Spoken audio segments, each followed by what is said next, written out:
right, Shalom. I'm a Hebrew Israelite here to prophesy the downfall of this wicked kingdom, to speak about the upliftment of God's chosen people, which are you so-called Negroes, Latinos, and Native Americans. First and foremost, I want to give all praises, glory, and honor to Yahweh, by Hashem Yahushai, by Hashem Rakak. Double honors to the apostles and elders that rule well. Salutation and much respect and love to you, Akim, out there pushing this word out in truth and sincerity. All right? Or whatever, like, I would like know that. I would like. Let's get this real quick. Let's start this off with the. Because I wanted to go into Amalek, man, and how Amalek is our top enemy, man. Because the Edomites are our top enemy, but amongst the Edomites, the top enemy is Amalek, man. Let me go into Exodus 17.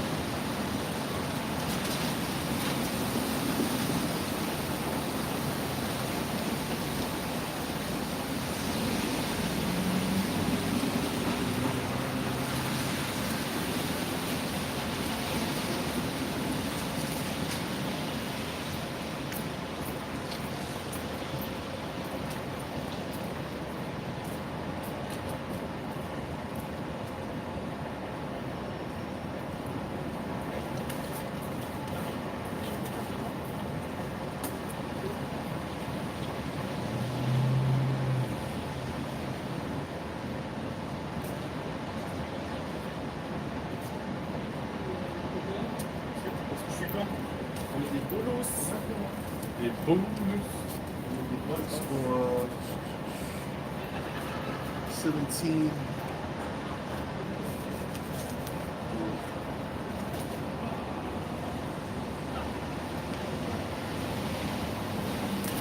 Okay, I'll start at verse.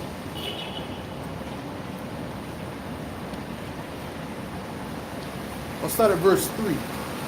And the people thirsted. This is Exodus 17, verse 3.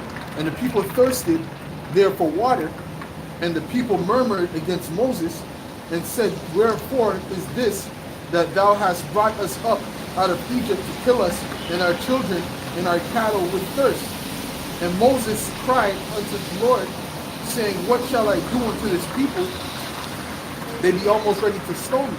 And the Lord said unto Moses, go on before the people and take with thee of the elders of Israel and thy rod, wherewith thou smotest the river, take in thine hand and go. Behold, I will stand before thee, therefore up upon the rock in Horeb, and thou shalt smite the rock, and there shall come water out of it, and the people that the people may drink. And Moses did so in the sight of the elders of Israel. All right, so this was a time when Israel was basically thirsty, and this is when Moses, well, actually the Most High through Moses smite the rock and allow water to come out so that the children of Israel can drink, right? Because they were talking shit. And it says, and he called the name of the place Massah in Meribah, because of the childing of the children of Israel, and because they tempted the Lord, saying, is the Lord among us or not? Right? Because the Israel didn't have faith, man. That was the main problem with Israel. Israel never had faith, full faith in Yahweh Hashem Yahushai. That's the problem. All right? That's what the Lord said, when he comes back shall he find faith. And it says, then came Amalek and fought with Israel in Rephidim. All right? So the Amalekites came and attacked us, man, at that point. We were coming out of Egypt. People were hearing the fame of what we did. But Amalek didn't fear our power. Amalek just came up directly against us, man. All right? And they were supposed to be our brothers, man. Going back to Isaac and Rebekah. All right? Because we both came out of the same progenitors, man. The same progenitor, which was Isaac. You see? So we were brothers at one point. But what did Esau do? He broke the brotherly covenant, starting with Amalek, man. All right? And the Amalekites today would be those so-called Jews, those Jewish people calling themselves Jews. And that's the ironic thing about it, because Amalek is who the Most High hates the most. But the Amalekites are calling themselves Israelites, man. You see? But the Most High hates the Amalekites the most. So that's completely off. That's a mockery, man. All right? And Moses said unto Joshua, choose us out men and go out fight with Amalek tomorrow I will stand on the top of the hill with the rod of the Most High in my hand. So Joshua did as Moses had said to him, and fought with Amalek. And Moses, Aaron, and Hur went up to the top of the hill. And it came to pass, when Moses held up his hand, that Israel prevailed. And when he let down his hand, Amalek prevailed. Man. All right, so the Most High was just showing a miracle through Moses, man. Basically, every time he raised up the staff, all right, Israel prevailed against Amalek. And when he put out the staff, Amalek prevailed. Okay, they were winning the fight. All right, and it said, but Moses' hands were heavy, and they took a stone and put it under him, and he sat thereon. And Aaron and Hur stayed up his hands, the one on the one side and the other on the other side, and his hands were steady until the going down of the sun.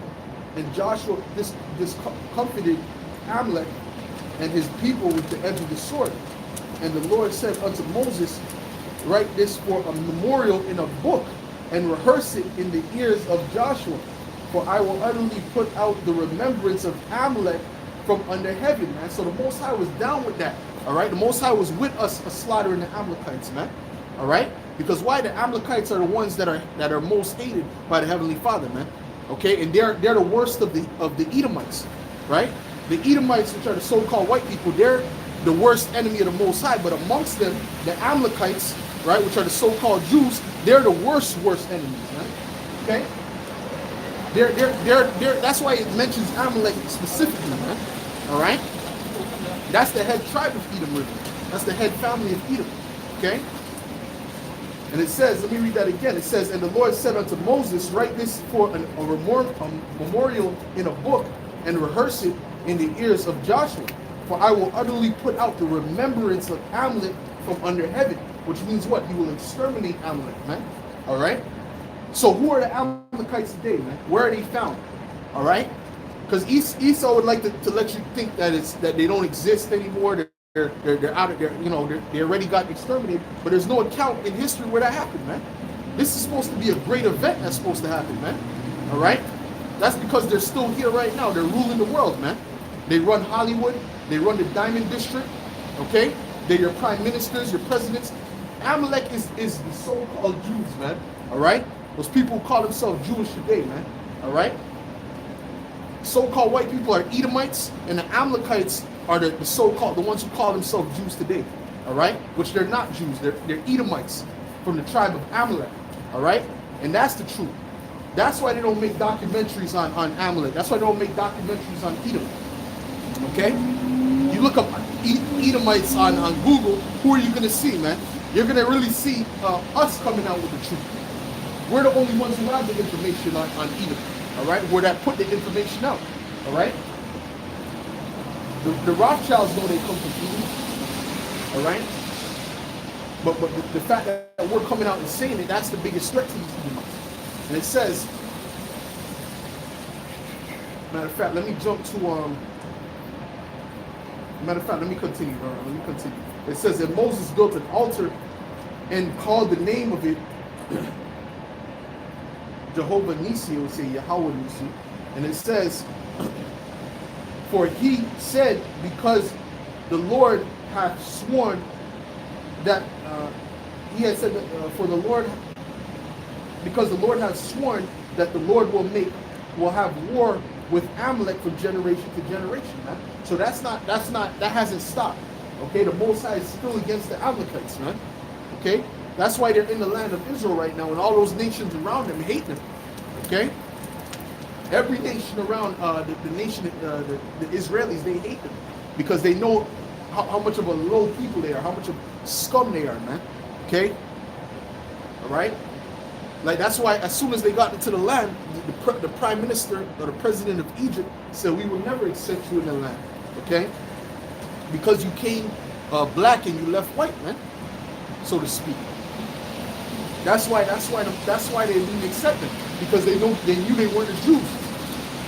All right. When they came to the land, they're like, "Who the hell are these people, man? Who the hell are these people? We never see these people before." All right. They knew exactly that they weren't the Israelites according to the Bible. All right, they already knew that. But that whole World War II was a plot to get them in that land, because that's also a very strategic land when it comes to war. All right, when it comes to warfare, the land of Israel is right in the center of everything. Okay, so it's very strategic. All right, but the fact that, and another thing that they use when they're in that land, they try to play that card like they've been there for 2,000 years. That's not their land. They were never there 2,000 years ago, man. They just got there in 1948, man. Before that, it was us. We were there, the true Israelites. Okay? Let me get something else. Let me get Numbers. Numbers 24.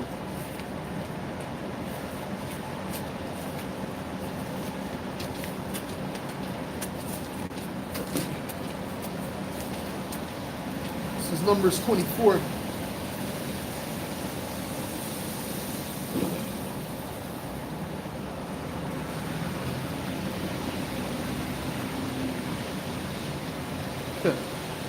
Matter of fact, I could start at 1, man.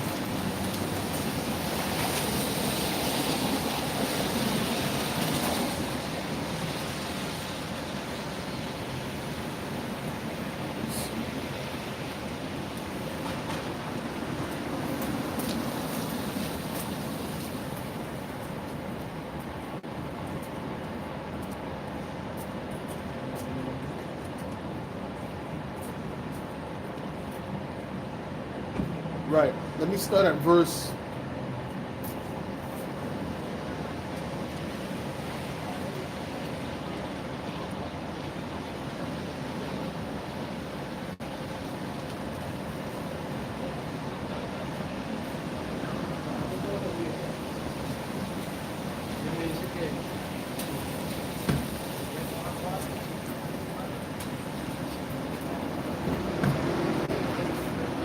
Okay, this is it. Okay, so basically Balaam, excuse me, when he had a vision, right, of what would happen to Israel in the latter days, right, or what Israel would do unto these other nations in the latter days, all right? And he said, all right, and now behold, I go unto my people, come therefore, and I will advertise thee what this people shall do to thy people in the latter days. All right, what the Israelites are going to do to his people in the latter days. All right, and it says, and he took up his parable and said, Balaam, the son of Beor, has said, and the man whose eyes are open has said, he has said, which heard the words of the Most High and knew the knowledge of the Most High, which saw the visions of the Almighty, falling into a trance, but having his eyes open. I shall see him, but not now. I shall behold him, but not nigh. There shall come a star out of Jacob, and a scepter shall rise out of Israel, and shall smite the corners of Moab, and destroy all the children of Sheth. All right, and that star that came out of Israel is what? Yahushua, man. That's the star that came out of Israel. That's the one that's going to smite all these other nations, man. Our Lord and Savior Yahushua. And it says, and Edom shall be a possession, man. So we shall have those Edomites in possession. So when we're reading Isaiah the 14th chapter, right, which I'm going to get that, when we read Isaiah the 14th chapter, Edom is included in that, man. Pursuant to what I'm reading right now. It said Edom in the latter days, this is speaking about the last days, shall be a possession, man. Okay? It said, and Edom shall be a possession. Seir also shall be a possession for his enemies, and Israel shall do valiantly. Out of Jacob shall come he that shall have the dominion, and shall destroy him that remaineth of the city. All right, and this, as a matter of fact, this is of the latter days, man. So if vocab alone is saying that the Edomites are done away with, when was the latter days? You see what I'm saying? We're in the latter days right now. So at the end times, this is what's going to happen to Esau Edom. All right? He doesn't want to acknowledge that because he knows he's an Edomite. All the truth that we're coming out with, it's undeniable now. So now his only thing is that Esau could be saved. Edomites can't be saved, man. The only ones who can be saved are of the nation of Israel, man. All right? Especially not an Edomite. And it says, out of Jacob shall come he that shall have dominion, and shall destroy him that remaineth of the city. And when he looked on Amalek, right? Amalek is part of Edom.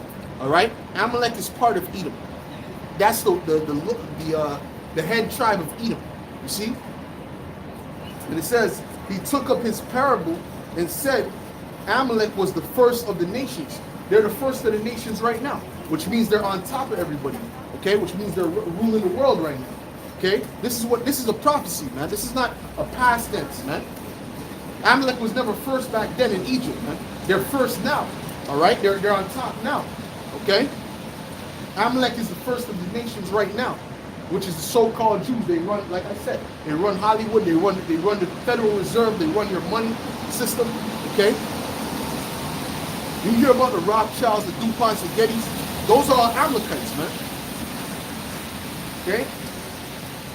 And it says, Amalek was the first of the nations, but his latter end shall be that he perish forever, man. So there we go. That's back to extermination, man.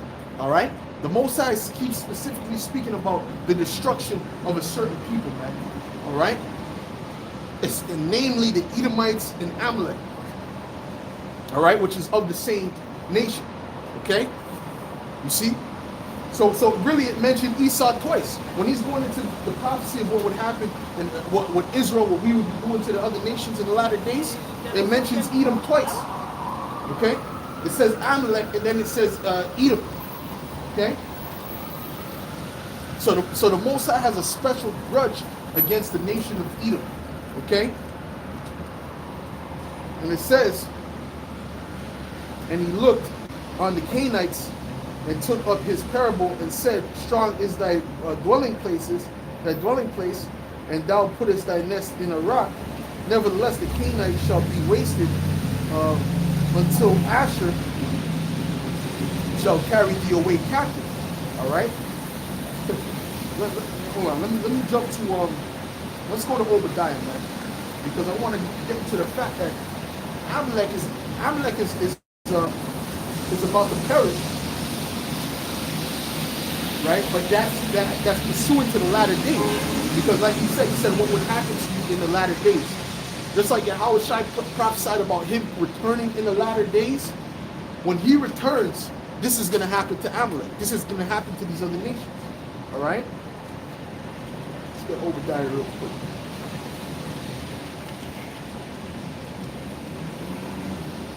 This is Obadiah 1 verse.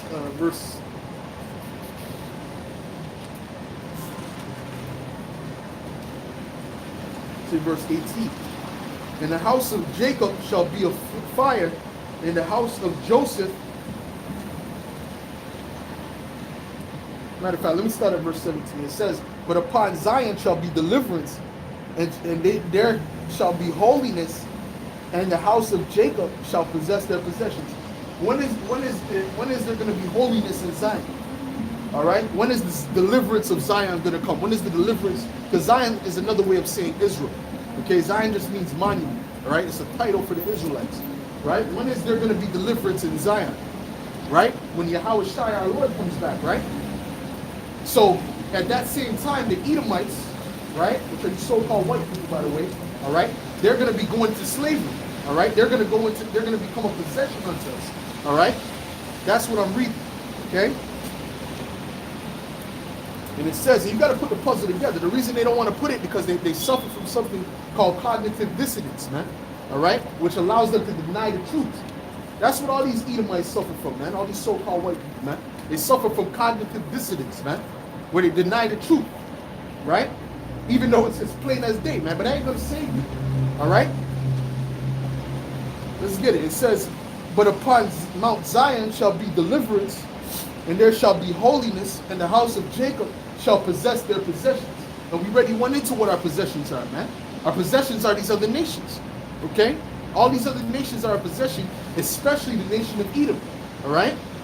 And it says, and the house of Jacob shall be fire, and the house of Joseph a flame, and the house of Esau for stubble, and they shall kindle in them and devour them, and there shall not be any remaining of the house of Esau, for the Lord has spoken it, man. And this is going to happen in this date and time now. All right, when the Lord comes back, that's what's going to happen, man. Esau Edom is going to be taken down. All right, Esau Edom is going to be taken out of power, man. All right, they don't like to hear that, but that's the fact. That's the truth of the Bible. The Bible speaks about the upliftment of the Israelites and the downfall of our enemies. Okay?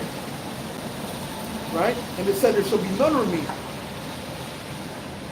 And they of the south, the mount of Esau, the day of the south shall possess the mount of Esau. Right? And that's the day of the south is who? Who's south of Israel? The tribe of Judah. Okay? The tribe of Judah, which are you so-called Negroes today, so-called African Americans. All right? You will possess the land of Edom. That's why it says also you will possess Mount Seir shall be possessed. Because you're going to possess that unto their enemies, right? Because Judah is going to possess that land. And it says, and they of the south shall possess the mount of Esau, and they of the plain, the Philistines, and they shall possess the fields of Ephraim, and the fields of Samaria, and Benjamin shall possess Gilead. All right? In the captivity of the host of the children of Israel shall possess the Canaanites, even the Zarephath, and the captivity of Jerusalem, which is in Sepharad, shall possess the cities of the south. All right, so not only the Edomites are going to be going into captivity, but all the rest of these nations. All right, so they're going to have company in captivity. But the thing with Esau is going to be the lowest of all nations. Okay. All these other nations are going to look down on Esau in that day. Okay? Just like all these other nations look down on us as Israelites. All right? They're going to look down on Esau too. Okay?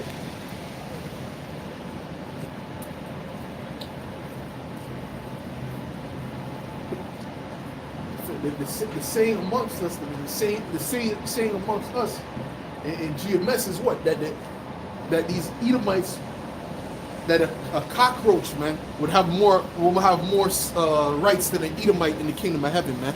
All right? And that's a fact, man. Because we're going to treat the animals better than the Edomites, man. All right? These devils ain't going to get one day of rest in the kingdom, man. Even on the Sabbath, they ain't going to get no day of rest, man. So we're going to throw scorpions in the pit. You see what I'm saying? These devils are going to get double on what they did, man. All right? They think they got away, but they ain't get away from nothing, man. The Most High has watched and recorded everything they did, man. The Most High recorded everything they did, and it's reached on to heaven. All right? This is Isaiah 14:1. For the Lord will have mercy on Jacob, and will yet choose Israel, and set them in their own land. And the strangers shall be joined with them, and they shall cleave to the house of Jacob, and the people shall take them, right, and bring them to their place. And the house of Israel shall possess them in the land of the Lord for servants and handmaids. You see what I'm saying? We're speaking about a possession. Now, this is the same thing that's going to happen to Edom, man. All right? Edom, you have to put Esau Edom in that, because the Most High says that he's going to be our possession. Okay? But not only them, but all these other heathen nations. You see? And it says, and they shall take them captives, whose captives they were, and they shall rule over their oppressors. So now we're getting more specific. Who had us in captivity, man? Another word for captivity is slavery, man. Right? It's well documented, man. You Edomites, you're guilty, man. You're guilty as charged. So the Most High said, what? We're going to take them captives, whose captives we were. You see? Because we're the true Israelites, man. All right? Those so-called Jewish people, they ain't the Israelites according to the Bible. They're Amalekites. They're Edomites according to the Bible. And the Most High hates Esau. I just read that. You see? So let me read that again. It says, and they shall take them captives, whose captives they were, and they shall rule over their oppressors. All right? And that's pursuant to what? Revelations, man. Okay? And it says, and it shall come to pass in that day that the Lord shall give thee rest from thy sorrow, and from thy fear, and from the hard bondage wherein thou was made to serve. Because the Israelites were made to serve hard bondage, man. The true Israelites, right? So the so-called Negroes on down to the so-called Mexicans, man. For you Israelites, all 12 of you tribes. Okay? The Most High caused you to serve captivity, but he's going to bring that captivity upon your enemies, man. All right? Let's get Revelations 13 and 9. This is Revelations 13. And they're not going to read you this in the church, man.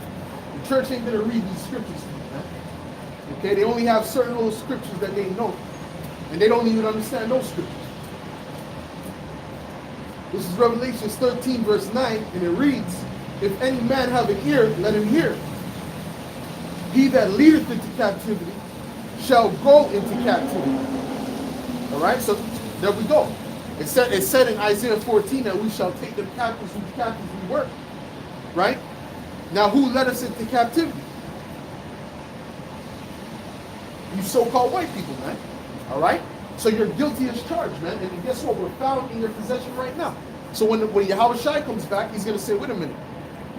They have social security numbers, right? They own all the natural resources in their country. They're still in captivity to these people, man. All right? You see? Let's read that again. If any man have an ear, let him hear. He that leadeth into captivity shall go into captivity. He that killeth with the sword must be killed with the sword. And you Edomites have done nothing except to kill with the sword, man. That was your claim to fame, man, was murder with the sword. All right? And when I say the sword, I'm not just speaking about the actual sword. All right? You killed with the actual sword, you killed with the gun, you killed with the bomb, right? So you've ruled in a completely with the sword, going back to your blessing, right? Which proves that you're an Edomite, which proves that you descend from the nation of Esau. Speaking about you so-called white people, man. All right? You descend from the nation of Esau because it was prophesied that Esau would rule by the sword. Everything he would do, he would get by the sword. All right? By murder, by killing, by stealing, man. Which is how you got everything, man. You didn't get it by fair game, by trading. Nah, man. All right? You might make a deal with someone, but then a few years down the line, you'll renege on that deal. Okay? That's how the Edomites work, man. Let's continue. It said, here is the patience and the faith of the saints. So the patience and the faith of the saints is what? That the Edomites and their enemies go into captivity, man. So where is that spirit in the Christian church? The Christian church ain't looking for the downfall of their enemies, man. For the downfall of a certain nation. No, man, because they believe that everyone of every nation can come together and hold hands, man. That's not according to the Bible, man. All right? We ain't supposed to hold hands with these devils, man. All right? These devils have done nothing but wreak havoc on the earth, man. How are you going to hold hands with a serpent, man? You see what I'm saying? The Most High ain't with that, man. The Most High said, you got to separate from these devils, man. All right? Because they're going into captivity, man. Every one of you Edomites are going into slavery according to the Bible. Read Isaiah 14, read Revelation 13 and 9. All right? When you get home at night, go read that. You see what I'm saying? And that fits you. That don't fit no other nation. You know? Right? It said here is the patience and the faith of the saints, right? Because the saints which are what? The Israelites. Right? Saints are the Israelites according to the Bible. They're looking for the downfall of their enemies. They're looking for the downfall of the nation that put them in captivity, right? According to Revelation 13 and 9. So let's see who the saints are. It says Psalms 148. All right, this is Psalms 148, verse 14. And it reads, He also exalted the horn of his people, the praise of all his saints, even of the children of Israel. All right, so that's the saints. All right, a people near unto him, praise ye the Lord. So the Most High said, what? The saints are the Israelites. So the Israelites are looking, right, for the downfall of their enemies. See what I'm saying? They're not looking for the upliftment of their enemies. No, we got to get along. Esau's not trying to get along with you, man. You've been preaching. You've been walking up and down the street preaching the same shit since you got into slavery. Esau ain't trying to hear that, man. Okay. So you got to know where you can get salvation, man. You can't get salvation with Esau Edom. All right? You got to get salvation with Yahweh Hashem Yahushua.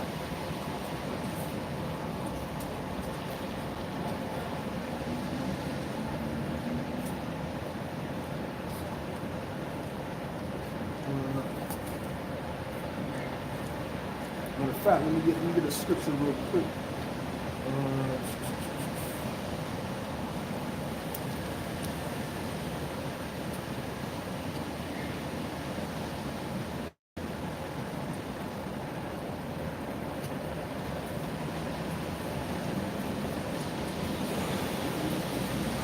Get Jeremiah 2:33 real quick.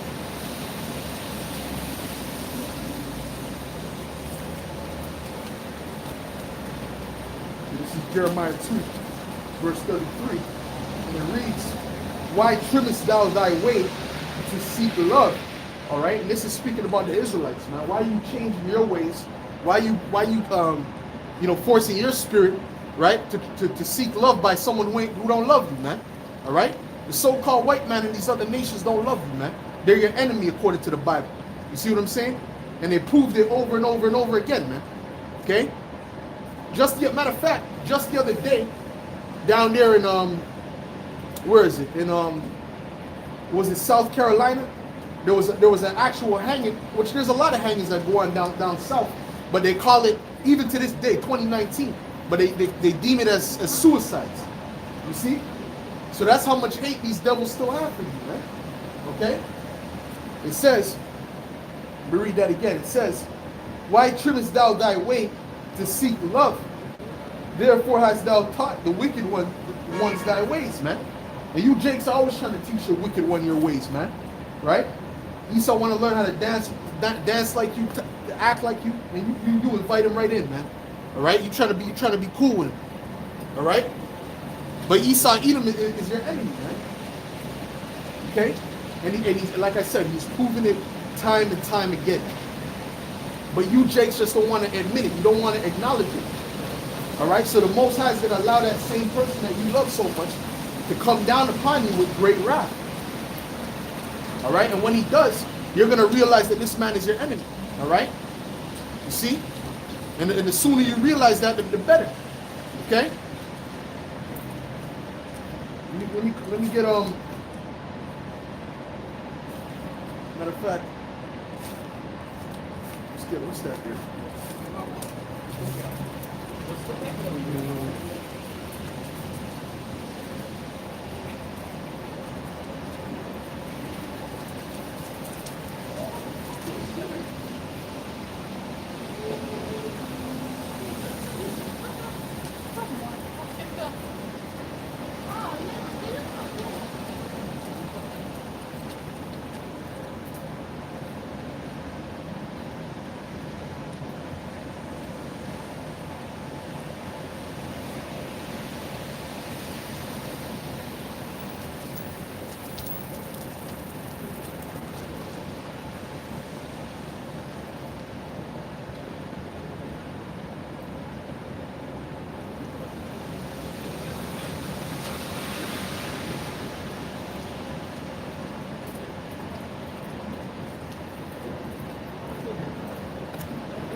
Let me get Amos 1 and 11.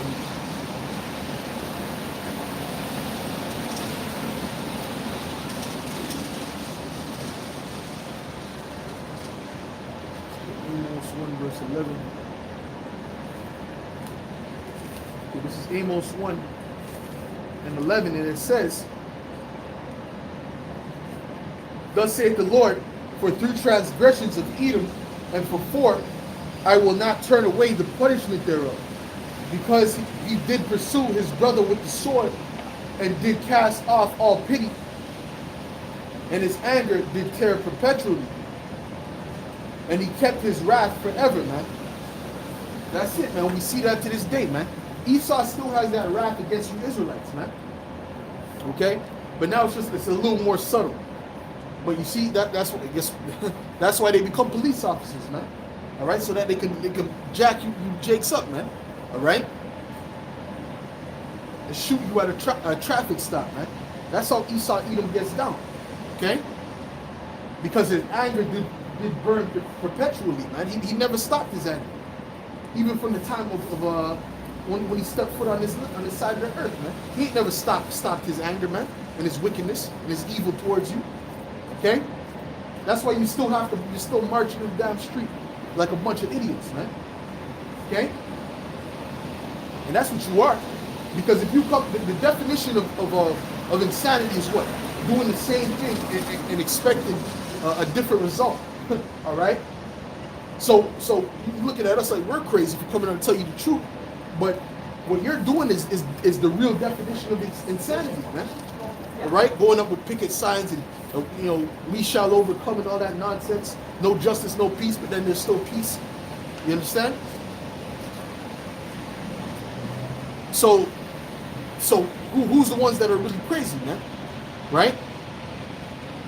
Because we know what we have to do in order to get out of the situation. We understand, all right?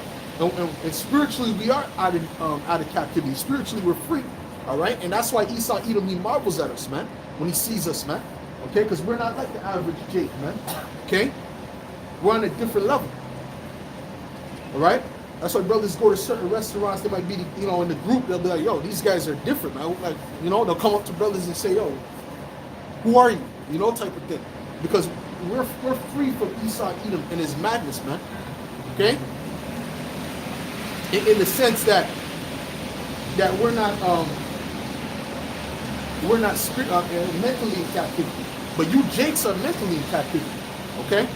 That's why you're continuing here. You're marching and doing all that foolishness, man.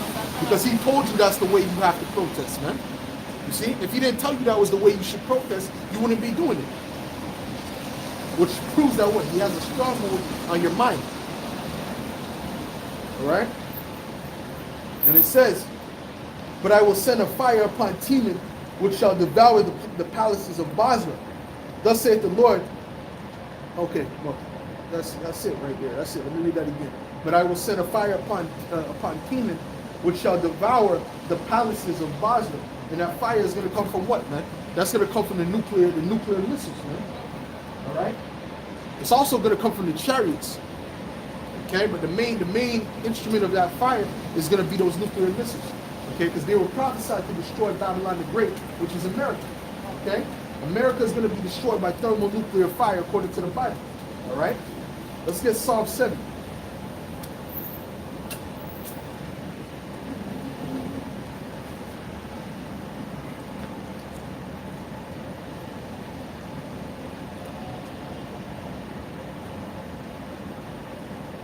The Bible is not going to say ICBM missile in the Bible, man. All right. This is the Bible's basically hip hop, all right, or slang, if you will. That's why the so-called white man can't use this book, man. He will never understand this book. This is made for us, man. You see, when they speak about money, they say in the scripture sometimes it's called bread. When it speaks about your desire for a woman, it might say, your desire to do something might, the analogy might be as a fire, right?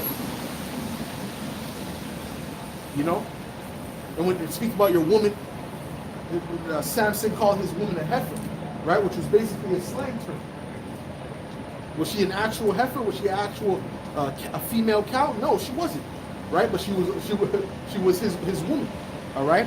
And he did an analogy of having sex as plowing. That's all slang talk, what they would call ebonics today, all right? And it says, this is Psalm 7, verse 11. It reads, "The Most High judges the righteous, and the Most High is angry with the wicked every day. If he turn not, he will whet his sword. He hath bent his bow and made it ready." And what's the bow? The bow would be considered the nuclear silos, man. That would be considered the bow, all right? Because the nuclear missile is known as an arrow. Even when an arrow, like if they shoot a nuclear missile and they have some interference with it, they would say it's a broken arrow. Okay? They say that to this day. So that proves that the scriptures are saying. That's all spiritual. The Most High made him say. And it says, He hath also prepared for him the instruments of death. He ordained his arrows against the persecutors. What's the instruments of death that it's speaking about? Those nuclear missiles. Okay? Those are the main instruments of death that the Most High has put in the spirit of the Edomite to create. Okay? For his purpose. Right? Esau thought he created the nuclear missiles to go around and threaten all these different nations. But he didn't create it for that. The Most High put it in his mind to create it for this end destruction that's about to happen, man. Right? For the destruction of Babylon the Great, for the destruction and the cleansing of the land of Israel. Because that place has to be completely destroyed and cleansed with nuclear fire, man, so that we can come back in there. Alright? And it says, behold, behold, he travaileth with iniquity, and hath conceived mischief, and brought forth falsehood. He made a pit and digged it, and is fallen into the pit, the ditch which he made. Like I said, they thought they created it for a certain purpose, but that's not the purpose that the Most High had them create. The Most High had them create the nuclear missile for their own destruction. Okay? Because who are the two main nations that are about to go head to head? Russia, which is an Edomite nation, and America, which is another Edomite nation. Okay, they're about to go head to head. All right, and that's going to end up in a nuclear war. All right, and it's evident. There's nothing that anyone can really do about it because it's ordained for the Most High. The Most High wants that to happen. All right, it's not of the will of man. It's of the will of the Most High. The Most High set it in their mind to do that. Okay, and it says, his mischief shall return upon his own head, and his violent dealing shall come down upon his own peak. All right, so it's going to return to him. All right, everything that he's done, everything that Esau has done is going to return to him. All right, and really he's going to make it a lot of it. He's going to bring upon himself. All right. I will praise Yahweh Hashem Yahushai according to his righteousness, and will sing praise to the name of Yahweh Hashem Yahushai Most High. So that's it. All right. So that's the end game, man. The Most High wants Babylon the Great to be destroyed. All right. And with that, after that destruction, the Lord is going to set up the Israelites as the top nation on the planet Earth. Let me get Isaiah 13.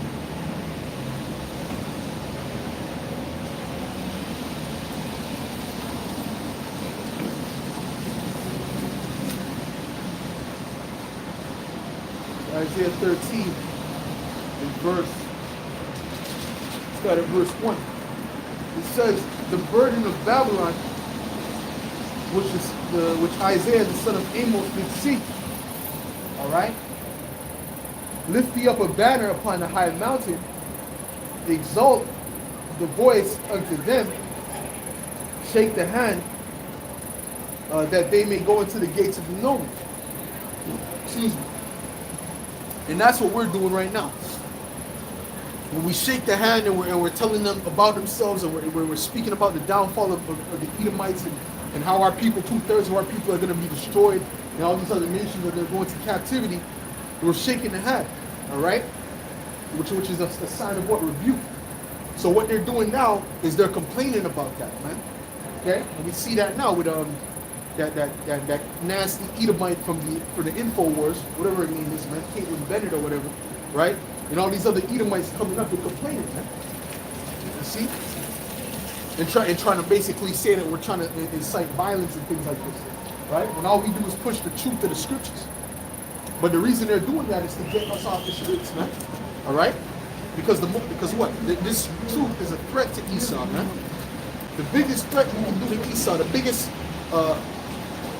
hurt you could, the most effective hurt you can put upon Esau is the truth. That's why we're not about guns and going up against Esau physically. No, we don't do that. What we're doing is we know that the Lord is going to come back and fight for us, man. Right? And then he's going to bestow power on his men. That's it. All right? We ain't doing it. And if you don't believe that's going to happen, then you have nothing to worry about, right? Right? If you don't think that's going to happen, what are you worrying about? Right? But the reason they're worrying is because the elites, they know that it's going to happen. The elites know that what we're saying is true. Okay? You don't think they read the Bible? They have the ancient Torahs, man. They have all that, man. They got the relics, right? They have the archaeologists dig up certain things that happened in the Bible, see if it was true. They do documentaries on it, like the chariots of Pharaoh in the sea that drowned. They found that, so they know that the Bible is true. They know that the power of the Bible is true. But what they're trying to do is they're trying to basically trying to trick the Heavenly Father, man. That's what the elites are trying to do, and they're not going to be able to do that, man. It's impossible, man. You have a question? Yeah, I'm looking. Yeah. You know what this is? You know who those are? No. These are the elites of your society, the elites of your nation. These are the Rothschild, the Guttmans, They run the world. Right? They run the money system, everything. The whole world is in debt to these people. They basically funded every war. They tricked every nation and stole their natural resources. Okay? These people are the main corporates. Alright? And they go back to a nation in the Bible, alright, that have lived, that's called the Edomites. Alright? So the so-called white people for the most part, that look like this for the most part, right? And yourself most likely are Edomites according to the Bible. Alright? Those are the heads of your nation. They run the world right now. But according to the Bible, they're about to be taken down. Right? This is basically the end of your rulership. Right? Your rulership, you had a time to rule, right? Just like Egypt had a time to rule, or Babylon had a time to rule, Persia had a time to rule. I know we don't speak about those kingdoms very much, but they existed. You understand? And then Alexander the Greek came and took down the Persian Empire. Then the Greeks fell. But then their brothers, which are the Romans, they're all Edomites. Greeks are Edomites, Romans are Edomites. They came and took over. You see what I'm saying? So every nation has been falling consistently. You see? This is the next nation to fall. Right? Because what the Most High did is this. He put us as his chosen people, because the so-called blacks, Latinos, and Native Americans are the chosen people of God according to the Bible. Alright? And I'm going to show you something. I'm going to show you. But stand right there. Don't pass it. Just for the camera's sake. And it says, Isaiah 14, and I'll start at verse 2. Matter of fact, I'll start at verse 1. For the Lord, you understand English? Yes. Okay? Okay. For the Lord will have mercy on Jacob, and will yet choose Israel, and set them in their own land, and the stranger shall be joined with them, and they shall cleave to the house of Jacob, and the people shall take them, right? So Jacob is another way of saying Israel. Okay, so the Lord said he will have mercy on Jacob. All right? I'm going to break down a little bit slower for you. And the people shall take them and bring them to their place. Okay? And the house of Israel shall possess them in the land for servants and handmaids. So when the Israelites get into power, when they get the kingdom of heaven, right? They're going to possess a certain people as a possession, as slaves. Okay? And it says, and they shall take them captives, whose captives they were. Who are we captive of? When you see the so-called Negroes, what's the so-called Negroes? What's people say? Who are we captive of? We're captive under the so-called white people, right? We were in slavery under the so-called white people, right? Yeah. So it says, they shall take them captives, whose captives they were, and they shall rule over their oppressors. So this is a prophecy. This hasn't happened yet, but it's getting ready to happen.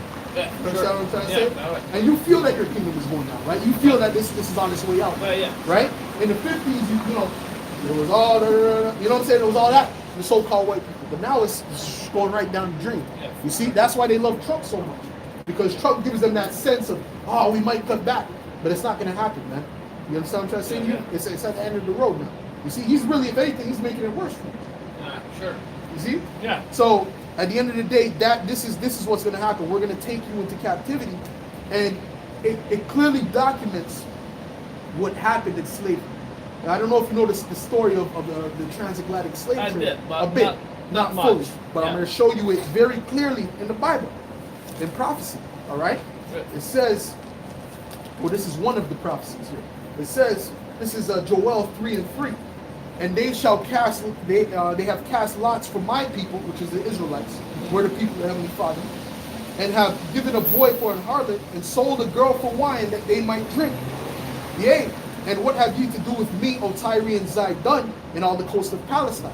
Now this is going into, when it says Tyre and Zidon, and all the coast of Palestine, that's speaking about the so-called Africans, right? Because there's a separation between the people in Africa. The only we who are sold into slavery are not the same as the East or the Central Africans. We are totally different people. Why? Because of our gene, our seed line. We don't go through the same, we're not of the same race, we're not the same gene pool. We look somewhat similar, right? Even though we have differences. Okay, we have a lot of differences, like even the hair texture is not the same. You don't see Africans in East Africa with braids in But it. you see what I'm saying? What's your Haitian? No, I would be considered today a so-called Jamaican. So-called Jamaican from the tribe of Benjamin. You see? But I'm going to show you something because you said, why are we different from them? But we're different because of the seed line. Because according to the Bible, you are who your father is.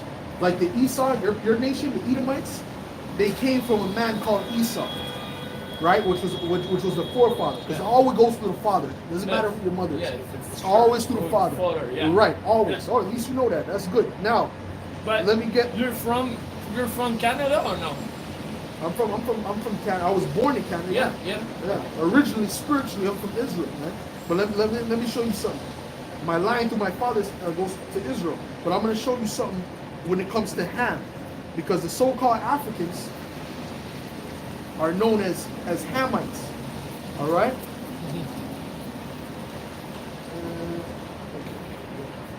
So-called.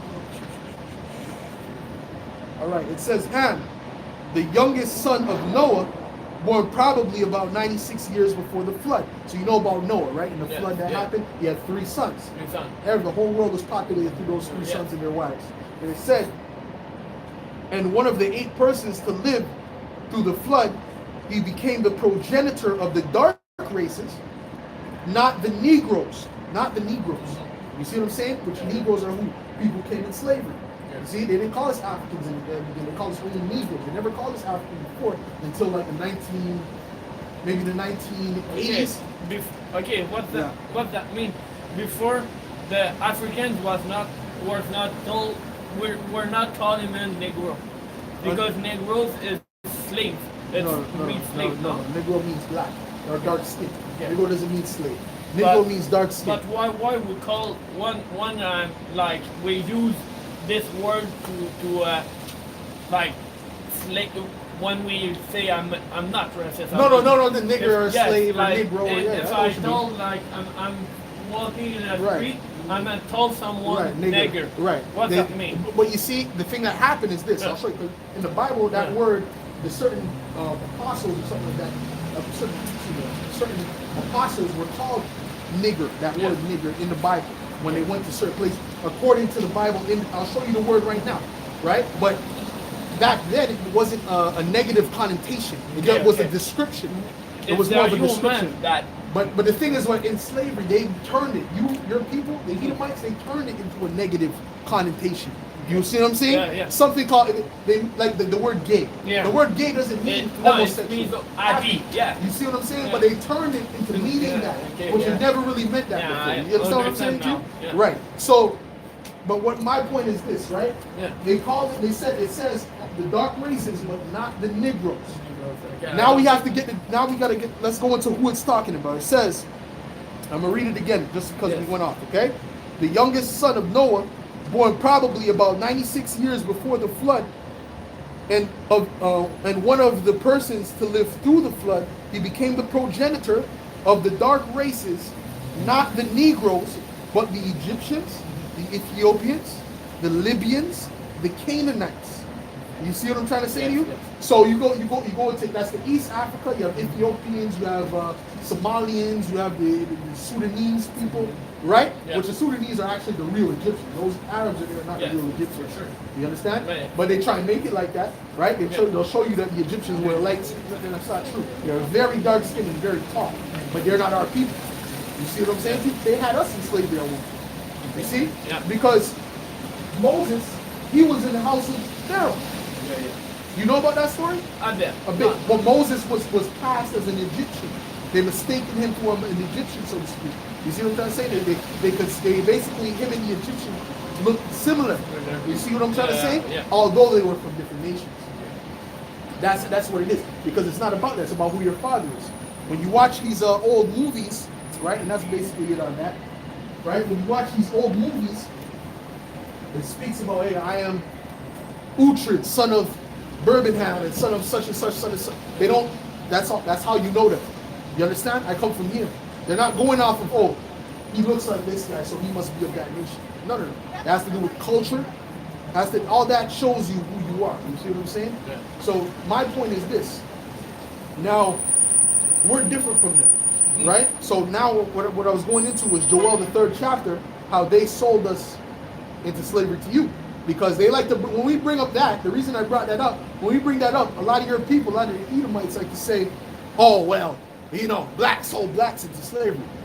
No, man. No. There's two totally different people. Nobody's going to sell their own people and they don't need to take my cousin and my aunt. No, that's not what happened. You understand what I'm trying to say? Yeah. They sold other people that they didn't like to you. You see what I'm saying? They don't sell their bill. Right. Yeah, It's not. No one does that. Yeah, because right? it's work. And for them to say that is an insult in itself. Yeah, for sure, man. It's egoist. Right. It's egoist. That's what. But that's the description of Esau. Edom is known as the most proud or most egoist person on the earth. For sure, man. For sure. Right. You will never sell your thing. You will right. sell their thing. Exactly. Okay. At least you know that. So let's go to verse 4. It says. Yea, and what have ye to do with me, O Tyre and Zidon, and all the coast of Palestine, the so-called Africans and the so-called Arabs, okay? Because the Arabs made the boats for the slave trade. Will ye render me a recompense? You know what the word recompense means? No. Will you pay me back for what you did? Recompense means to pay back. Will you pay me back? Will you render me a recompense? And if you recompense me swiftly and speedily, will I return your recompense upon your own head? Because ye have taken my silver and my gold, and because ye have carried into your temples my goodly pleasant things. The children of Judah and the children of Jerusalem have ye sold unto the Grecians. What is Grecians? Grecians is another way of saying the Greeks. Yeah. Right? Yeah. Which it's just saying white people. That's what it means. Yeah. You sold us to the so-called white people. It doesn't mean that's to the Greeks. It's just using that as a term.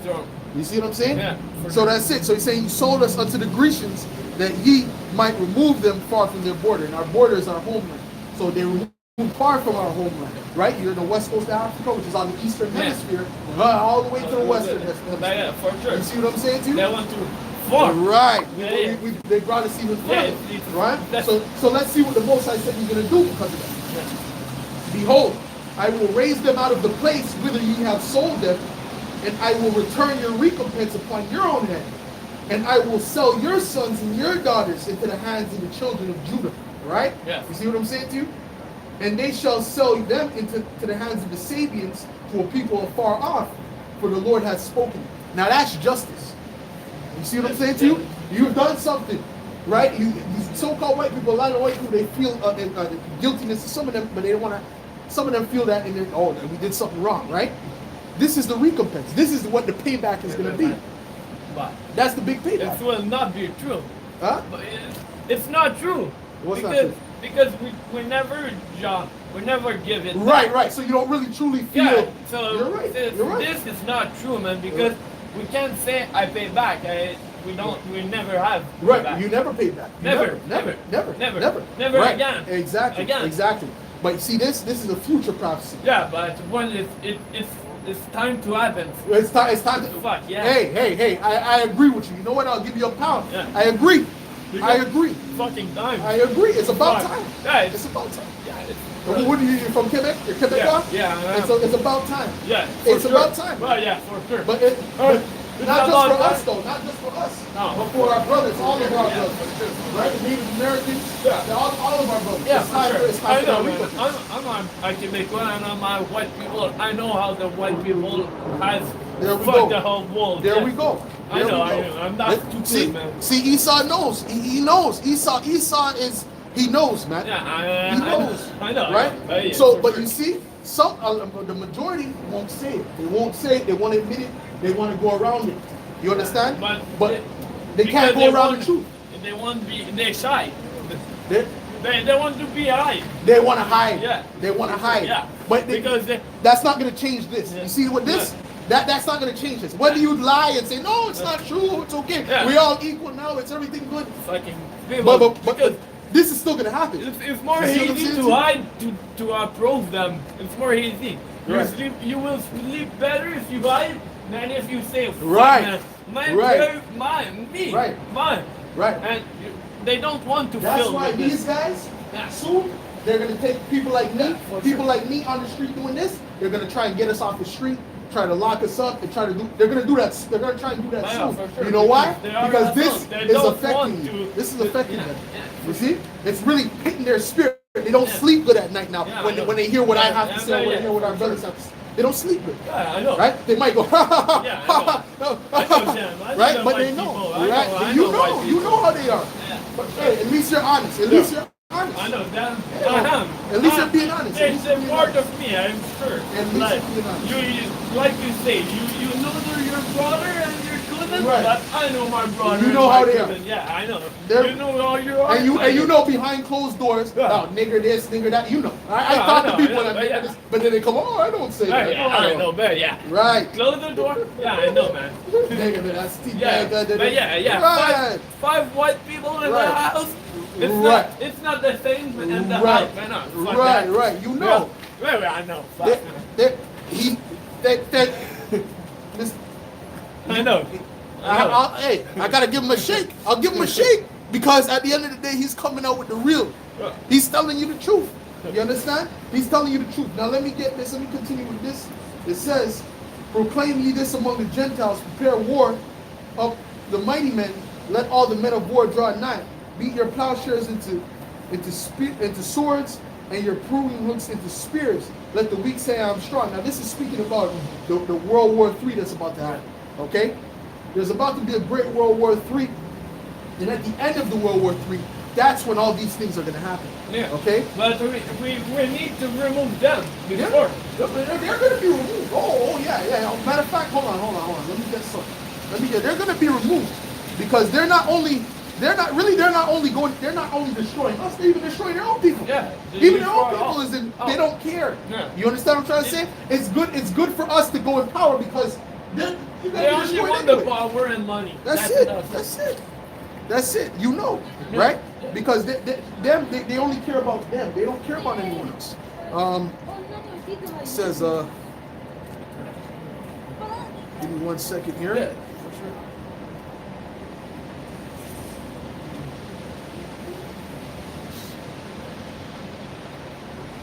Shit.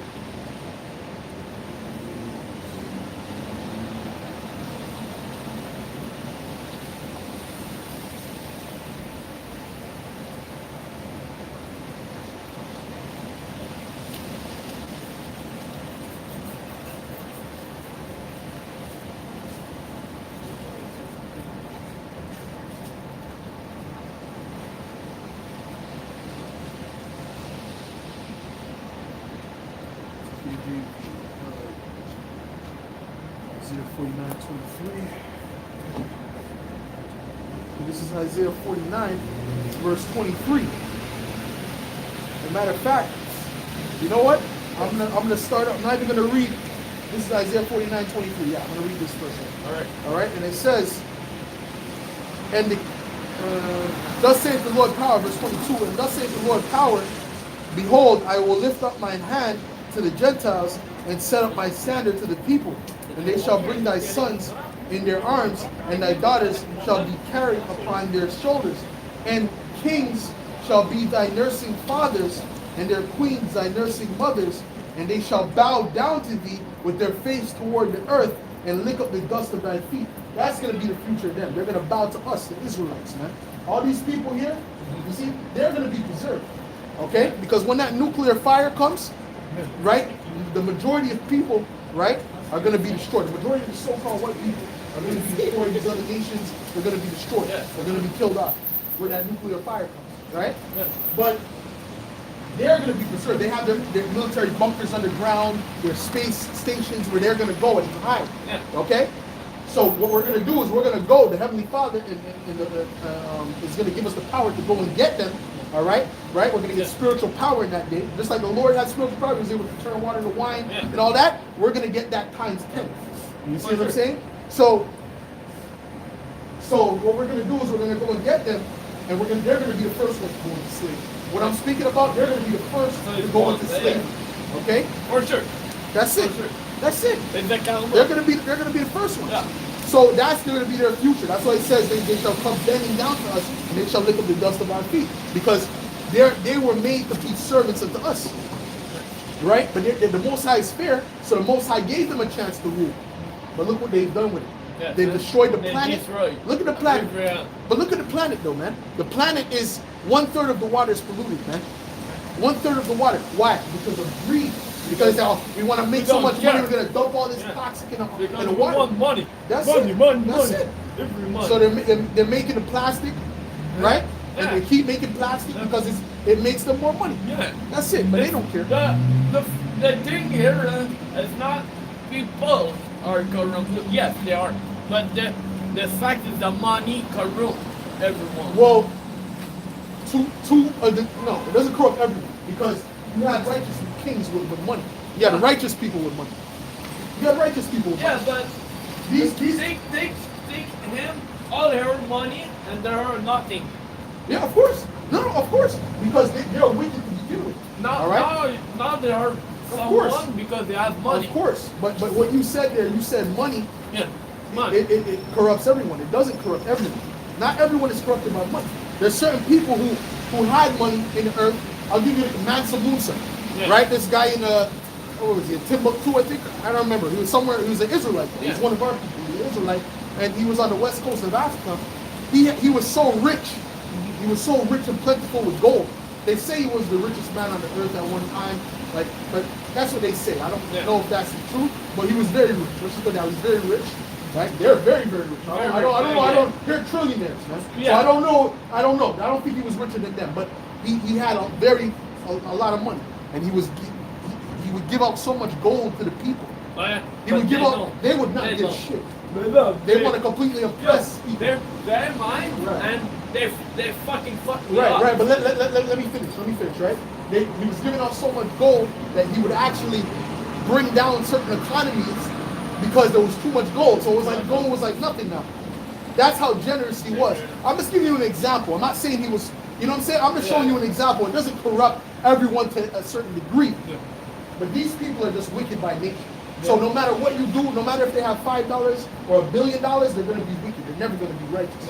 And I'm going to show you why. This is Job 9:24. It says, the earth is given into the hand of the wicked. He covered the faces of the judges thereof. So the earth was given into the hands of the wicked people, the evil people. You watch a movie and you have the villain, the guy laughing in the back, and he's dark, and he's sitting behind a computer, and he has the cat. You know what I'm saying? Yeah. That's them. Yeah, you see? So what the Most High did was he gave it into their hands. Right? Really, it's all the Edomites, their whole race, all your people, the nation of Edom, they're all the villains of the earth. Yeah. You see what I'm saying?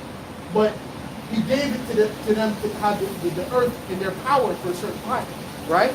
And it says, the earth is given into the hand of the wicked. He covered the faces of the judges thereof. If not, wherein who is he? So when it says he covers the faces of the judges, when you look at these images, look at this image.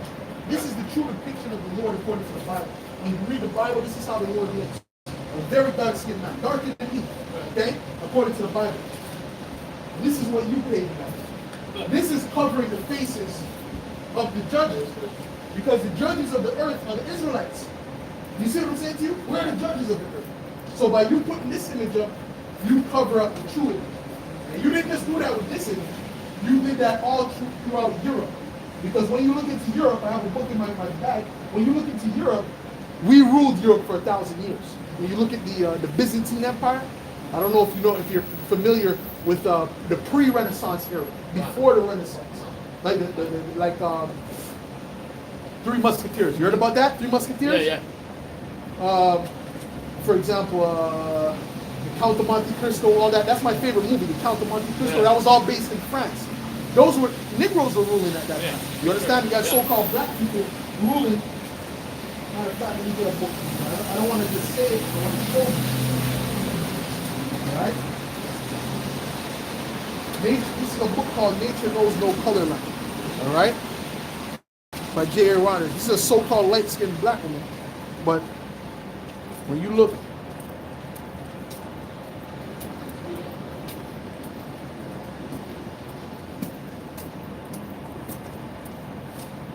Here.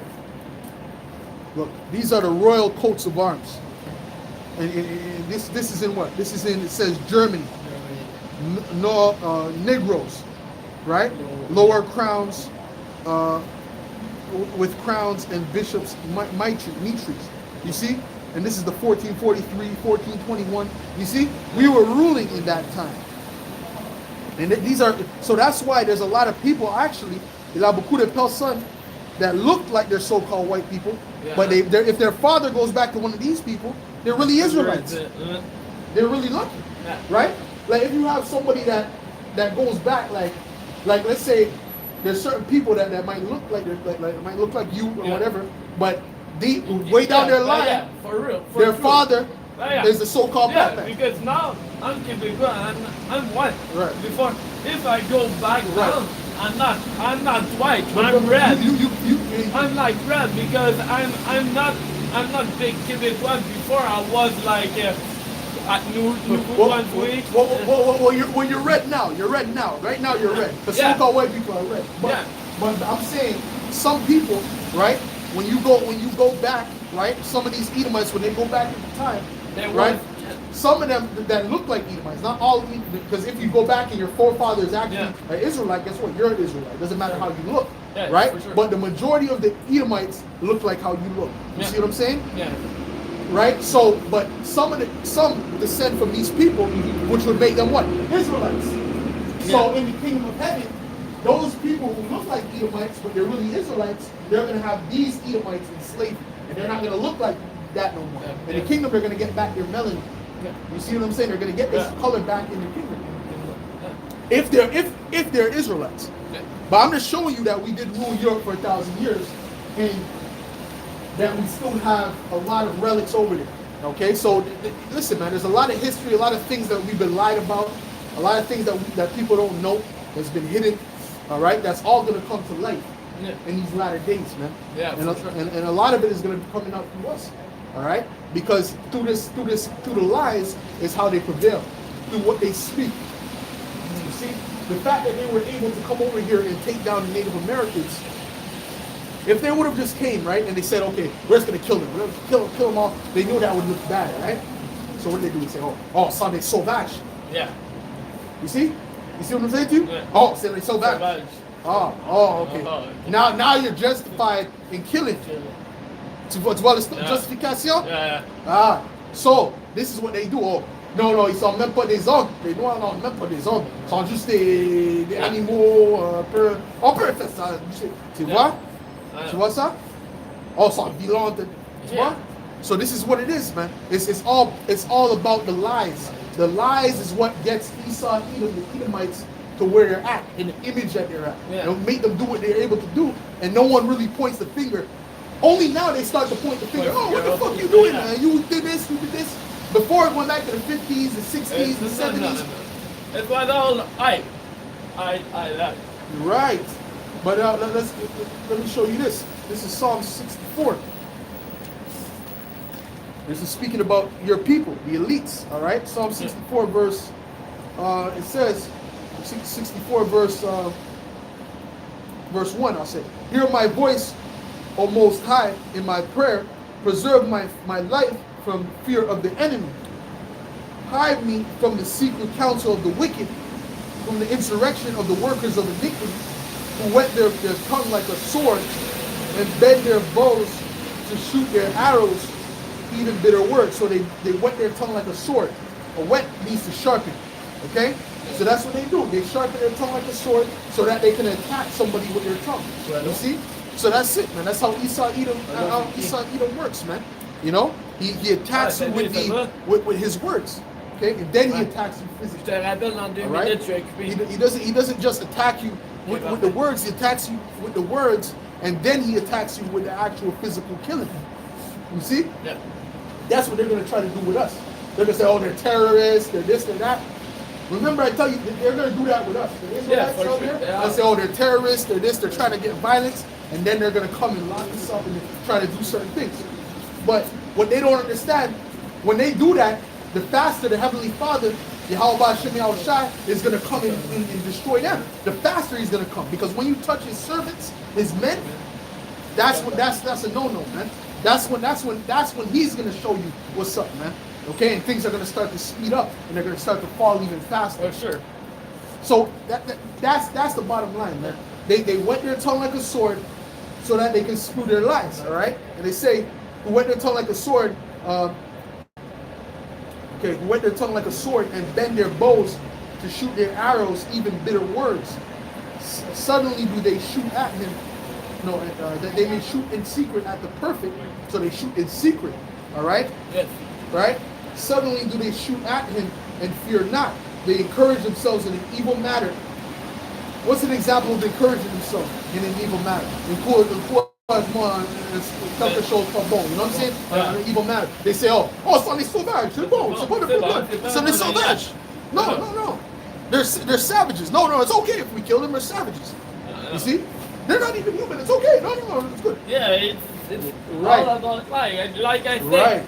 Right. It's better to sell your jacket to sell my jacket. But it's even worse. Yeah, basically. Yeah. But it's even worse. It's like they're saying, you know what? I'm gonna kill your wife, Yeah. and your daughter, right? Because, and then I'm gonna justify it in my head. Oh well, they weren't happy. They weren't happy. They weren't even happy. Yeah, I know. They weren't happy. So it's good I killed them. Yeah, I know. You see? Yeah. So the Most High is calling them out and saying this is what they do. All right?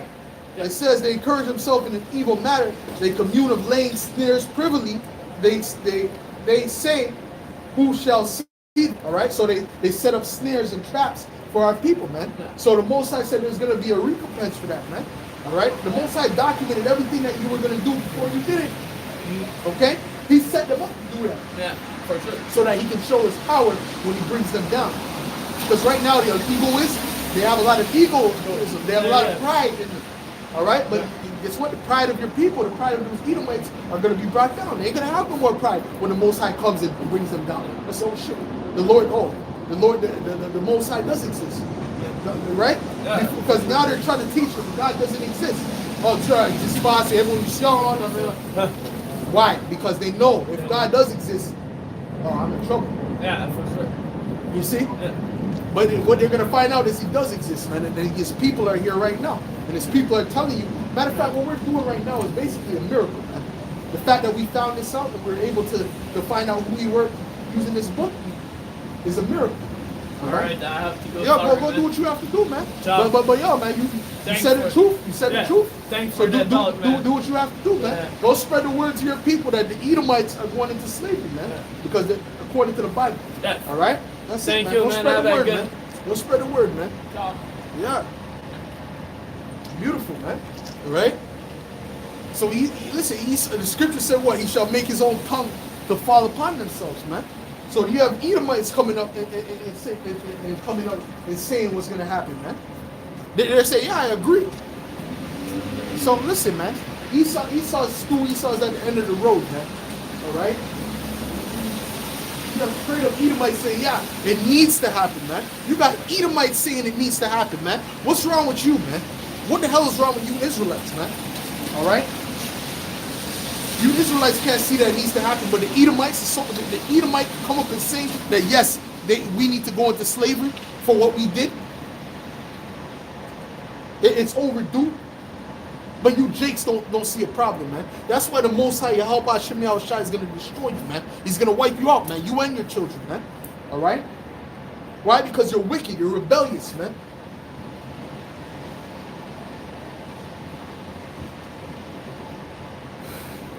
Yo, matter of fact, man. Wicked ass niggas, man. Wicked, man. Let's get Zechariah 13 and 8, man. In Zechariah 13 verse 8, it says, and it shall come to pass that it shall come to pass that in all the land, saith the Lord, 2 parts therein shall be cut off and die, but the third shall be left therein. All right, so 2 parts is 2/3. 2/3 you Israelites, you so-called Negroes, Latinos, and Native Americans will be cut off and die, man. All right, thus saith the scriptures, or thus saith Yahweh Hashem Yahushai, moreover. All right, all right, because you Israelites are rebellious, man. All right. Every time you came out of, and what proves that is when you came out of Egypt. You came out of Egypt and you was crying, oh, is that the Most High bring us out here to die? After he just delivered you and just split the Red Sea for you, you're gonna question him about whether he's gonna let you die. You understand? Because you're rebellious, man. Right? Because you Israelites don't want to hearken to the words of the Most High, and that's why he kept destroying you, man. That's why it was good that you went into slavery, man. I agree with why the Most High put you in slavery, man. All right. Or put us in slavery, I should say, because man, Israel is completely hard-headed, man. And it says, and I will bring the third part through the fire, and we will find them as silver is refined, and we'll try them as gold is tried. All right. So the Israelites of the elect are going to be tried as gold, which means they're going to come out purified, man. All right. They shall call on my name, and I will hear them, and I will say, it is my people, and they shall say, the Lord is my power, man. All right? That's what the elect is going to say. Those that are obedient to Yahweh Hashem Yahushua, to the best of their ability to do what he says, man. Those who are really contrite in spirit, man. Not those who give lip service, man. All right? But you can give lip service and agree, but still be rebellious. All right? You can agree and still be rebellious, and the Most High is going to destroy you just like the ones that scoff, man. All right? Just like the Israelites that scoff, you're going to get run through just like them. Okay? Yeah, it's a damn shame, man. You got a straight up Edomite, man, can come up and say, listen, man, yeah, you're right. We need to go into slavery, man. He's like, yeah, you're right. It's about time we go into slavery. You see, it's about time we pay you the jakes back. You see? But you Israelites don't see it. It's started in May, and I go into Let's get it, man. This is Jeremiah 30, verse 7. It says, alas, for that day is great, so that none is like it. It is even the time of Jacob's trouble, but he shall be saved out of it, man. So the time that's coming is what? Jacob's trouble. The Most High is going to bring a great destruction upon you, man. All right? He's going to allow Esau, Edom, to really, really do a number on the Israelites, man. He's going to allow Esau to let his spirit loose. You know what that means, man? Right now, Esau, all these shootings that's happening. The shootings that happen, the fact that you're in jail at an alarming number, right? The fact that Esau is doing all these things to you, that's him concealing his spirit. That's him on being a low level devil. So the Most High is gonna bring him on back, gonna unleash that spirit in him, for him to be a complete demon, man. All right, just like going back to slavery, man, when he was feeding babies to alligators, man. You understand? Because that's what these Edomites did. They fed babies to alligators. You see what I'm saying? So they're gonna have to bring that spirit back. The Most High is gonna bring that spirit back in them. Because you have to be a real demonic person to do that. You have to be a real sick individual to do something like that. You see? But Edomites did that. And they're gonna, guess what? They're gonna do worse in this coming time. And I'm not just talking about the elites in the army. I'm talking about the regular Edomites, man. They're finna just show you their hate, man. So you jakes that don't want to get right with Yahweh Hashem Yahushua, you're gonna get rolled over in that thing. Let's get it. And it says, matter of fact, let me get let's get Revelations 12.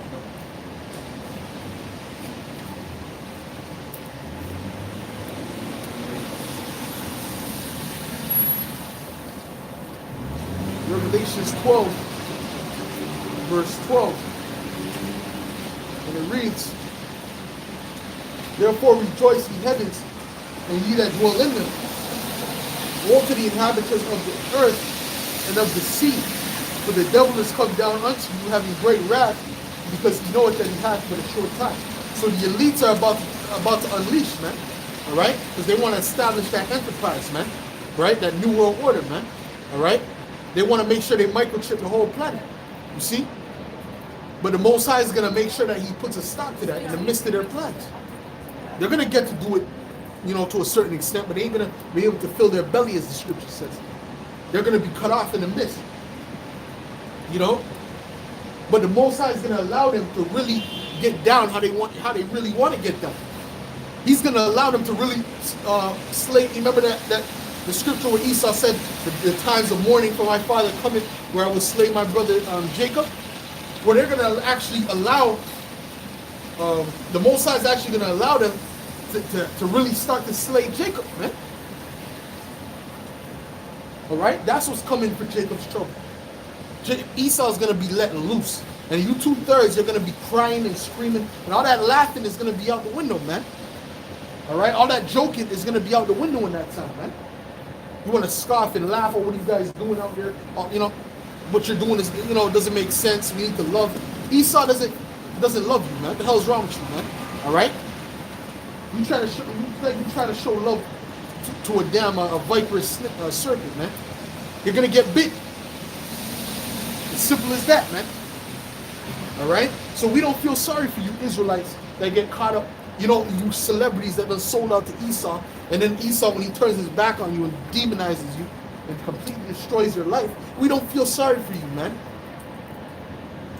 What we get mad at is the hypocrisy of Esau Edom. We curse Esau. That just makes us curse out Edomites more, man. But we don't give a damn about you Jakes, right? Because you Jakes deserve it, man. All right? You Jakes deserve it.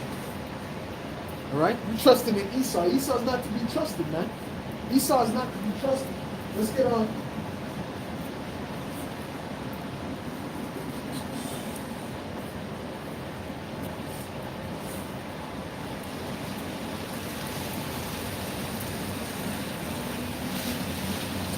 Esau is not to be trusted whatsoever. This is Ecclesiasticus 12 verse 10. Or Sirach 12 verse 10. Alright? Ecclesiasticus and Sirach is the same book. And it says,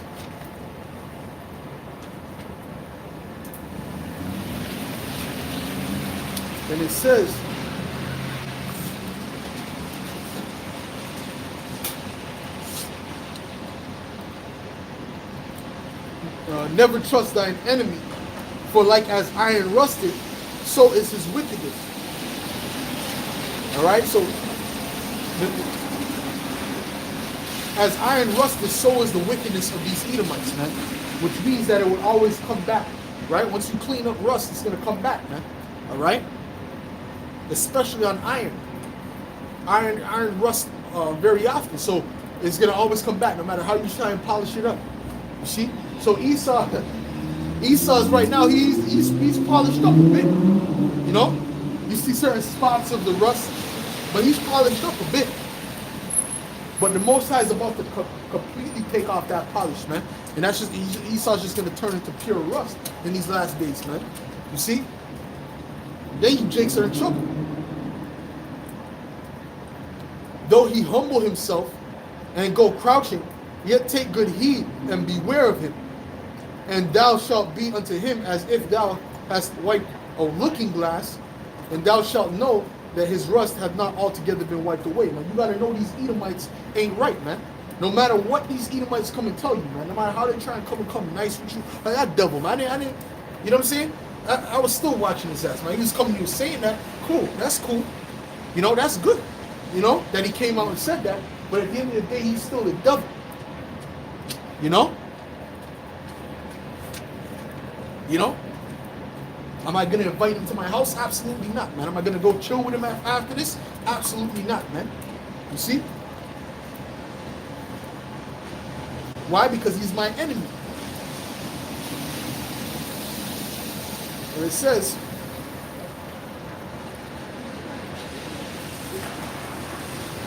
set him not by thee, lest when he hath overthrown thee, he stand up in thy place.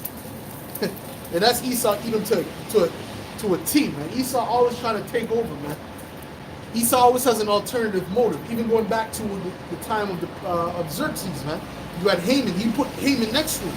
That was an example. That was just an example for us to read today.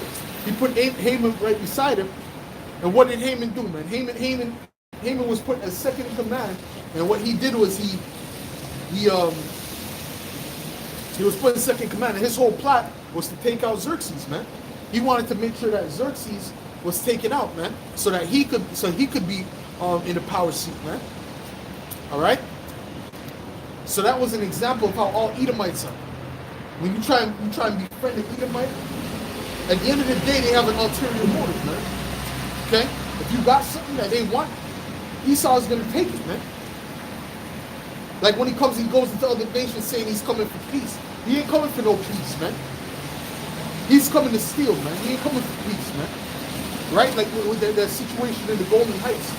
The Golden Heights right now, what they're doing is they're signing it over to Israel. They're signing that land over to Israel, saying, no, this belongs to Israel. That's what Trump did. He signed it over to Israel. When that land has belonged to the Syrians for what, hundreds of years, right? And he's acting like he's doing it for their own safety. No, he's not doing it for his own safety. He's doing it to steal what's in those lands. You see? He's doing it to steal what's in that land. Just like in Haiti, when he goes over there saying he's going for aid, right? He's going, we're going to go help the Haitian people. He's not going to help, man. He's going to steal anything that's in that land of value. Okay? Matter of fact, there's a scripture on that explains exactly what Edom does.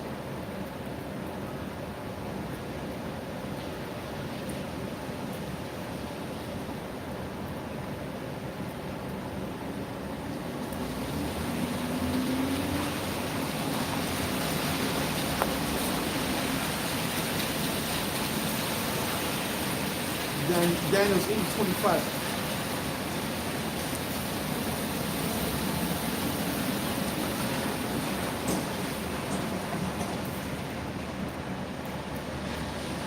Daniel's 8, verse 25, and it reads, and through his policy also he shall cause craft to prosper in his hand. All right, so through Esau's policy, he allows that those lies and witchcraft to prosper in his hand, man. All right, and it says, and through his policy also he shall cause craft to prosper in his hand. Right, because every time Esau says something, man, right, every time he signs something into law, he has an ulterior motive behind it, man. He's not signing it for the benefit of the people, man. He's signing it because there's a reason that there's something that's going to benefit him in it. All right, that's his policy. Okay, and it says, and he shall magnify himself in his heart, and by peace shall destroy many. So what does it mean by peace he shall destroy many? Because he's coming in the name of peace. All right? When these Edomites come to your country, they come in the name of peace. All right? They say, oh, we're coming to liberate the people. Right? We're coming we want to liberate the Iraqi people. We want to liberate the African people in this third country. But when they come, that country is way worse than what it was at the beginning. Why? Because you come to find out that they were just taking control of those natural resources, right? And leaving those people in complete poverty. You understand? So Esau is not coming to bring peace, but he's coming in the name of peace, in the disguise of peace. That's why Ecclesiasticus 12 said what? It said, never trust thine enemy. Right? For as iron rusteth, so is his wickedness. Let's read that again. This is a heavy scripture, man. All right, and that outlines Esau Edom to a T. All right, this is the encompassing of what an Edomite is and what his rulership is all about. It says, and through his policy Also he shall cause craft to prosper in his hand, and he shall magnify himself in his heart, and by peace shall destroy many. He shall also stand up against the prince of princes, but he shall be broken without hand.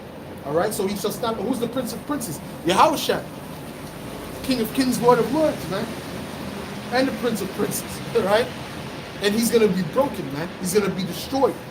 All right, he's gonna fail. And it says, and the vision of the evening and of the morning, which was told, is true. Wherefore shut thou up the vision, for it shall be for many days. All right. So the Most High was prophesying about what would happen in the latter days, in these times that we're living. All right. He saw how Esau was ruling, based upon in the disguise of peace, but really he's coming to destroy. All right.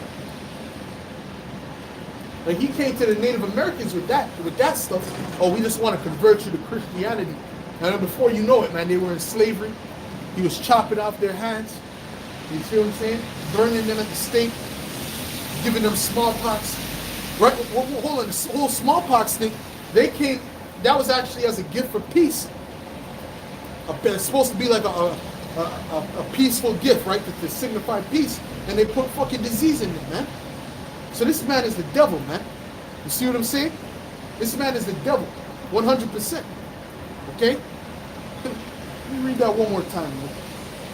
This is Daniel's 8:25. It says, and through policy, also he shall cause craft.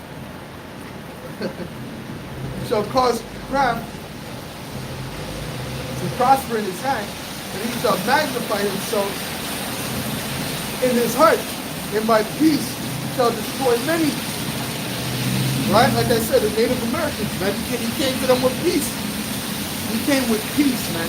He came, oh, listen, these blankets are for peace. And what was in those blankets? Diseases. So he destroyed them, man.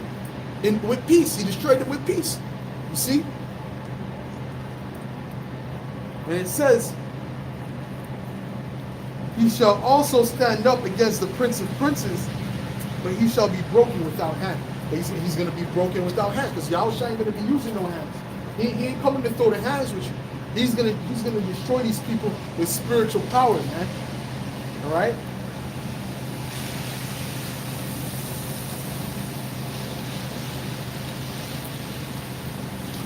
Pull that up real quick.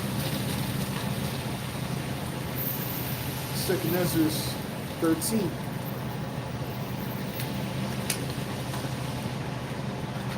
Okay, this is 2nd Ezra 13. Verse 1, and it reads, and it came to pass after 7 days, I dreamed a dream by night, and lo, there arose a wind from the sea, that it moved all the waves thereof. And I beheld, and lo, that man waxed strong with the thousands of heaven. And when he turned his countenance and looked, all the things trembled that were seen under him. That man is Yahushua. All right. And it says, and whensoever the voice went out of his mouth, all they burned that heard his voice, like as the earth faileth when it feeleth the fire. And after this I beheld, and lo, there was gathered together a multitude of men out of number from the four winds of the heaven, to subdue the man that came out of the sea. All right, which is not, because it looked like he came out of the sea, but he didn't come out of the sea. Right, he was looking like on the horizon, and he saw Yahushua in the ship, right, coming up. So it looked like he was coming out of the sea. All right. Right, and it said those the multitude came to subdue him, which was what, those different armies of these different nations. And it said, but I beheld, and lo, he had graved himself a great mountain, and flew up upon it. But I would have seen the region of or place whereout the hill was graven, and I could not. Excuse me. Because he's saying it was so big that he couldn't even see where the beginning was or where the end was, man. That's how big that ship was, man. All right. And it says, and after this I beheld, and lo, all they which were gathered together to subdue him were sore afraid, and yet there's fight. And the reason they're going to fight, even though they're afraid, is because the Most High is going to put that spirit in them to fight, man. Just like he put the spirit in Pharaoh to resist Moses, man. All right. Even after he said he let them go, he said, nah, man. The Most High said he put a spirit in Pharaoh to harden his heart. So then he wouldn't let him go, so that he could feel even more wrath of the Most High. All right. And it says.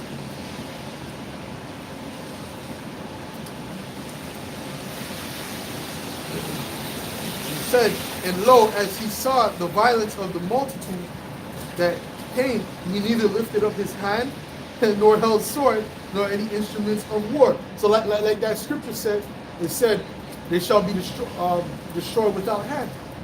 All right, because the Most High, the Prince of Princes, which is Yahushua, he's going to destroy them with that spiritual power, man. All right, and it says. And it says, but only I saw that he sent out of his mouth, right, which means out of the chariot, as it had been a blast of fire, and out of his lips a flaming breath. And out of his tongue he cast out sparks and tempest. And they were all mixed together, the great tempest, no, Salakia. The blast of fire, the flaming breath, and the great tempest, and fell with violence upon the multitude which was prepared to fight, and burned them up every one, so that upon a sudden of an innumerable multitude nothing was to be perceived, but only dust and smell of smoke. When I saw this, I was afraid, man. You know what I'm saying? So that's it, man. And Ezra was afraid when he saw that, because that was a great sight, because Yahushua is coming in some great power that we have never seen before, man. That has never been witnessed on this planet before. Okay? He's coming with all the, man, all the angels is coming with him, man. The thousands of heaven. All right? They're coming with him. You see what I'm saying? All of the angels that are made to fight, man. They're coming to this war, man. And you don't even, you just need one angel, man. You just need one angel, man. You just need one angel, okay? You just need one angel, which I'm not sure if it's every single angel, right? But you know, well, I would perceive that it's going to be all the angels of war. It says thousands of angels, so I perceive it's going to be all the angels of war, right? But you only need one angel to come back. One angel can destroy the whole earth. That's going to be overkill, man. That is going to be overkill, man. That's going to be a great sight, man. But guess what? When the elect see Yahushua, we're going to be happy, man. We're going to be happy at even the sight of our Lord, man. You see? You know what I'm saying? And knowing that if we did what he said, what he asked us to do, that we would be delivered, man. All right? If we continue in what he told us to do, guess what? The Most High will deliver us, so we're going to be happy in that day, man. Those who are of the elect. All right? Because it's not every Israelite that's going to make it. Every Israelite is not of Israel, man.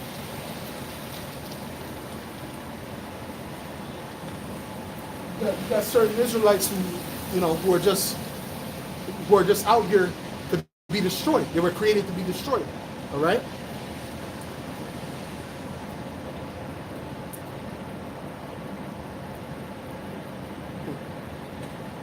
Matter of fact,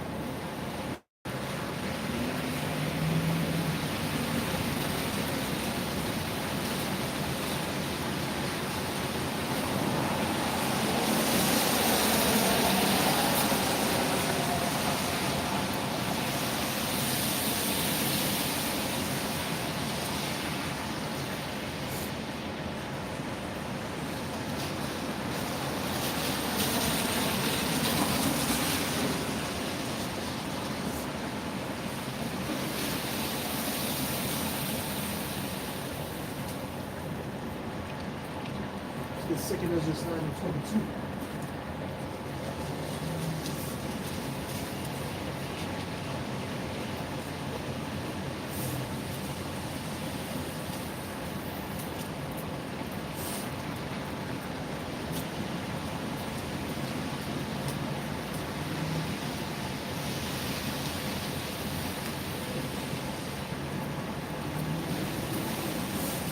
Second Ezra 9, verse 22, and it reads,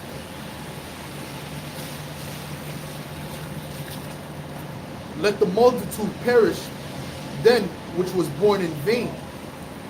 All right? So the multitude of the Israelites, the mass majority of them, were born in vain, man. All right? Only the elect is going to be delivered. And it says, and let my grape be kept, and my plant, for with great labor have I made it perfect, man. All right, so He made the elect perfect, man. Through what? Through the tribulations, through that fire. He's purified. He's gonna purify the elect, right? And we're being purified right now, going through this fire, doing this work, right? So you jakes on the carpet board, you ain't doing nothing. You ain't being purified, man, because the Most High needs to test you. He ain't start to test you. When you start to get tested is when you actually put your hand to the plow, man. All right, when you actually do the work, man, you actually putting in work, right? And it don't always mean that you have to be a prophet either, man. It can mean you come and help the prophets, man. You gotta put in that work though, consistently. Just like we're out here every week, you gotta be on your job, on your purpose every week when it comes to this truth. You see, every week, we do videos throughout the week, you know. So you gotta be continuously on your purpose.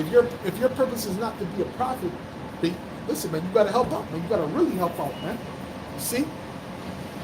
Because brothers is out here pushing this word out and really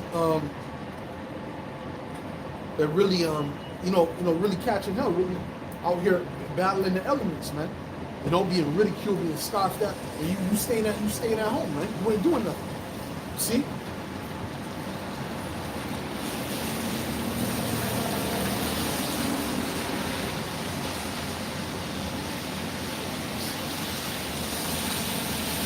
So let the multitude perish, then let the multitude perish then, which was born in vain, and let that my grape be kept, and my plant, for with great labor have I made it perfect. Nevertheless, if thou wilt cease yet 7 days more,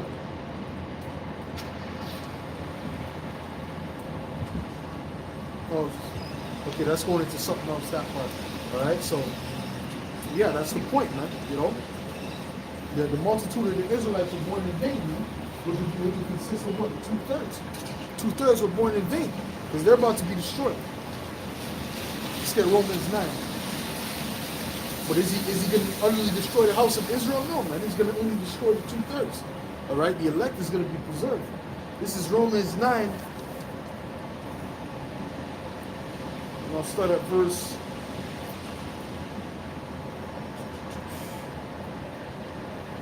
I'll start at verse 3.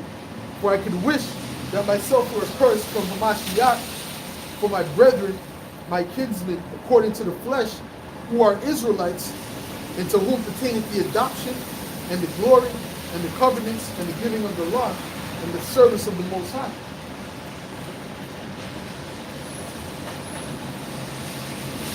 And the promises. Whose are the fathers, and of whom, as concerning the flesh, the Mashiach came, who is over all, the Most High blessed forever, Amen. Not as though the word of the Most High have taken none effect, right? Because when you're coming out here and pushing this word out, you might not have a whole crowd in front of you, right? Like certain camps have bigger crowds than others, right? But then you might not have a crowd in front of you. You might not have nobody in front of you. But it's not as if the Most High's word has gone out without effect. Because the scriptures also say the word of the Most High does not go out void, right? And it says,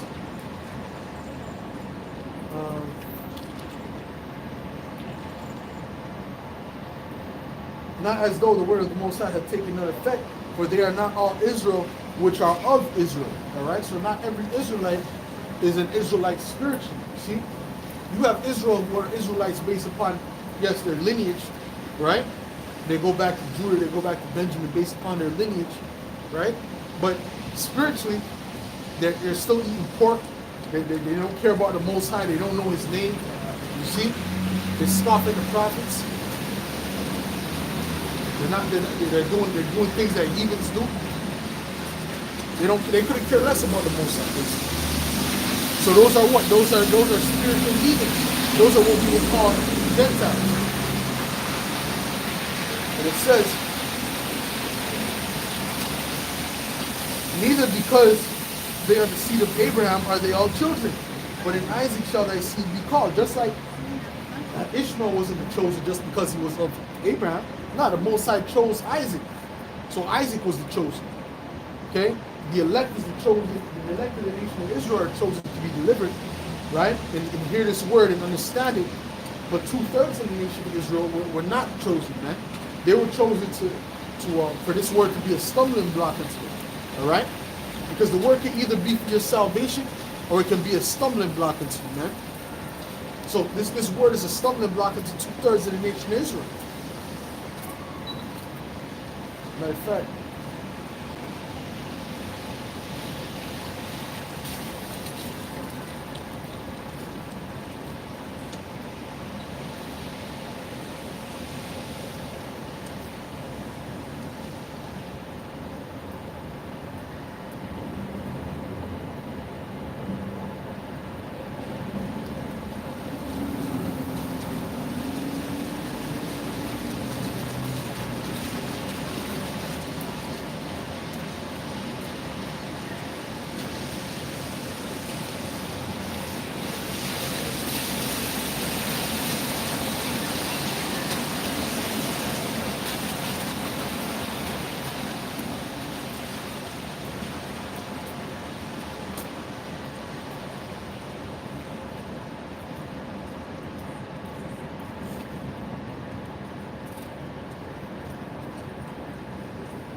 this is Jeremiah 5.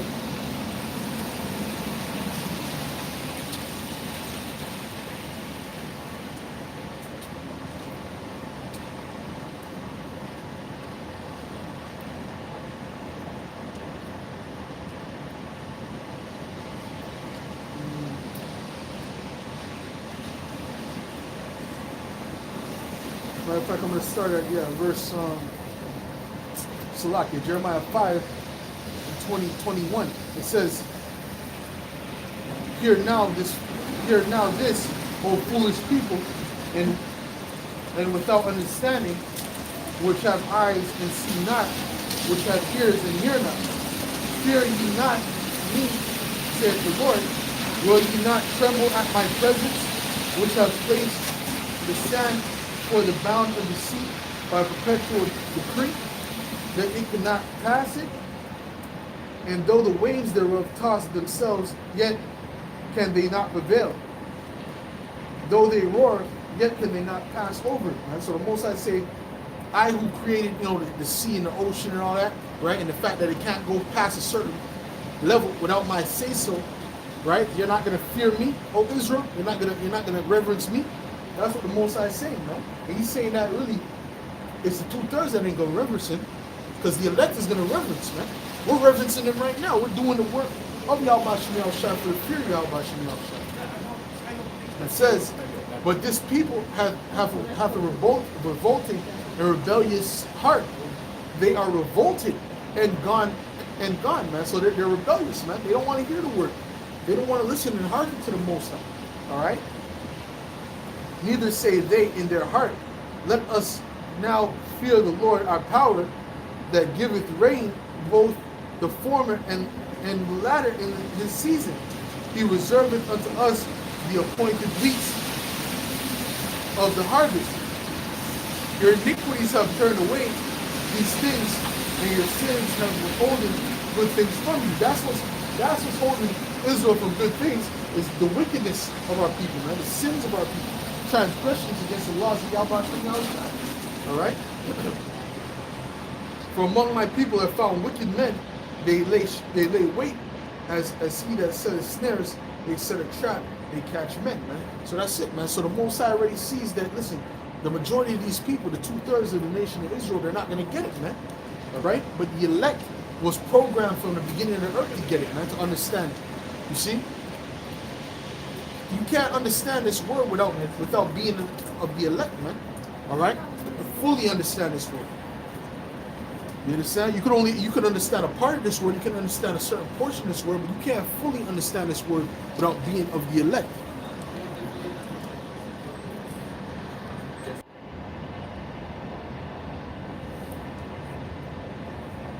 You know?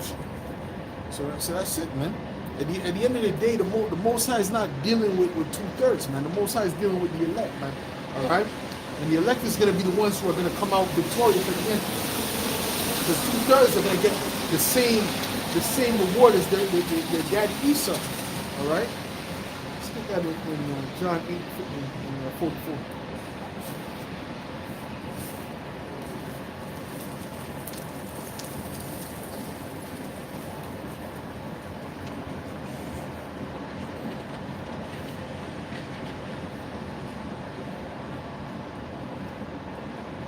John 8, verse 44. And it reads, ye are of your father the devil, and the lust of your father ye will do. He was a murderer from the beginning and abode not in the truth. All right? So who's Yahweh shall I speak to? He's speaking to Israelites, man. He's saying, ye are of your father the devil, and the lust of your father ye will do. All right? He was a murderer from the beginning and abode not in the truth, because there is no truth in him. When he speaketh a lie, he speaketh of his own, for he is a liar and the father of it, man. All right? And you 2/3 you in the nation of Israel, you are of that same spirit of these Edomites, man. And that's why the Most High is going to give you the same judgment as Esau Edom, man. All right? Because you've been complacent in his kingdom, all right? To the point where you think that Esau is really with you. But the Most High is about to show you. The Most High is about to show you that these devils ain't with you. All right? He's about to show you what's really good. Okay?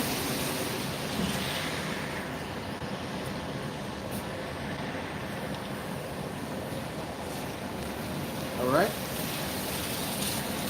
You know, with that, we give all praises, glory, and honor to Yahweh, by Hashem Yahushai, by Hashem Rakah Kodash. Double honors to the apostles and elders that rule well. Salutation and much respect to brothers out there pushing this word out in truth and sincerity. To you, I want to say shalom.